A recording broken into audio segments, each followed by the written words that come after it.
Lord, tanggalin mo sa akin ang pag-aalala. Panginoon, salamat sa mga ibinibigay mo sa amin araw-araw.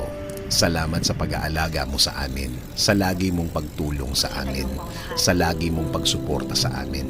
Lord, inaamin po namin sa inyo na madalas po sa panahon ngayon ang aming pag-aalala sa mga problemadong sitwasyon namin, Panginoon.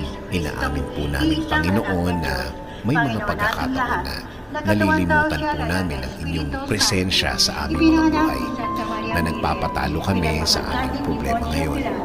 Dahil na rin, Panginoon, na nadadaya kami ng aming kalagayan ngayon, na kung titingnan ng kahit na sino ay parang walang katiting na pag-asa ang makikita, Lord. Ang pag-aalalang ito ay dahilan din ng pag-aalala ng aming mga mahal sa buhay. The more na nag-aalala kami, mas doble ang sa kanila, Panginoon.